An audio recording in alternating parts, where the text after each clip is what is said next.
Hello bachcho, let's see this question. And here this question says, in many states of India, seats in panchayat and municipalities and corporation are reserved for dash. Question आपसे बोल रहा है कि India में बहुत से states में या फिर पंचायत में, म्यूनसिपैलिटीज़ में, कॉरपोरेशन में जो भी इलेक्शन होते हैं ना, उनमें कुछ सीट्स को रिजर्व करके रखा गया है। अब वो सीट किन के लिए रिजर्व करके रखी गई हैं, आपको वो बताना है।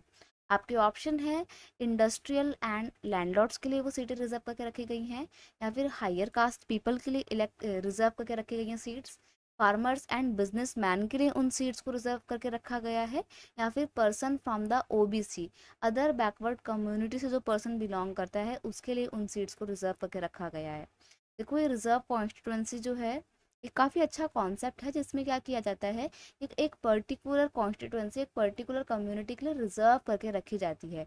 रिजर्व करने से मतलब ये है मेरा कि जो कॉन्स्टिट्यूंसी जिस कम्युनिटी के लिए रिजर्व करके रखी गई है, वहाँ से उसी कम्युनिटी का कैंडिडेट ही इलेक्शन में कॉन्टेस्ट करेगा। फॉर एग्जांपल, मान लो कि ये वाली जो कॉन्स्टिट्यूंसी है, ये एससी कम्युनिटी के लिए रिजर्व करके रखी गई है, तो यहाँ से इलेक्शन के टाइम पे जितने भी कैंडिडेट खड़े होंगे वो सब एससी कम्युनिटी के होंगे। तो मोटा मोटा यही है कि जो भी जीत के आएगा वो एससी कम्युनिटी का होगा, और पॉलिटिक्स में कोई एससी कम्युनिटी का पर्सन पार्टिसिपेट करेगा और एससी लोगों की प्रॉब्लम को रिप्रेजेंट करेगा। यही कारण था कि हमारे कॉन्स्टिट्यूशन मेकर ने हमारे जो शेड्यूल कास्ट, शेड्यूल ट्राइब और ओबीसी क्लास की कम्युनिटी के वीकर सेक्शन के लोग थे, उनके लिए कुछ सीटों को रिजर्व करके रखा गया है। ठीक है। The proportion of seats reserve varies from state to state. अब जो ये रिजर्वेशन दिया गया है ना, ये स्टेट टू स्टेट वेरी करता है। हो सकता है कि किसी एक राज्य में ज़्यादा सीटें रिजर्व करके रखी गई हों एससी के लिए, वहीं दूसरी ओर हो सकता है कि किसी राज्य में एसटी कम्युनिटी के लिए ज़्यादा सीटें रिजर्व करके रखी गई हों। तो वो डिपेंड करता है कि उस पर्टिकुलर स्टेट में पॉपुलेशन किसकी है। जैसे हम इंडिया की बात, दिल्ली की बात करें, तो दिल्ली में कोई भी सीट एसटी कम्युनिटी के लिए रिजर्व करके नहीं रखी गई है। क्यों? क्योंकि दिल्ली में कोई भी ट्राइबल पॉपुलेशन नहीं रहती है। ठीक है। तो दिल्ली में एसटी कम्युनिटी की सीट नहीं है। राइट। अगर हम लोकसभा इलेक्शन में रिजर्वेशन की बात करें, तो एससी कम्युनिटी के लिए तेरे को टोटल कितनी होती हैं लोकसभा में? टोटल सीट कितनी होती हैं? टोटल कॉन्स्टिट्यूंसी होती है 543।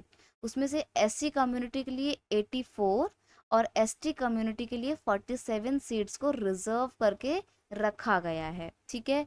और अगर हम पंचायत में, रूरल एरिया में या म्यूनसिपैलिटीज में देखें, तो ये रिजर्वेशन कितना है? ये है 1/3।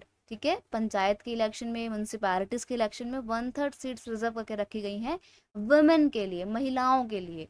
1/3 of seats are reserve in rural and urban area for the women candidate. Women candidate के लिए सीटें इसलिए रिजर्व करके रखी गई हैं ताकि महिलाएं भी पार्ट ले सकें पॉलिटिक्स में, पॉलिटिक्स का हिस्सा बन सकें, और महिलाओं की प्रॉब्लम्स को सबके आगे रख सकें।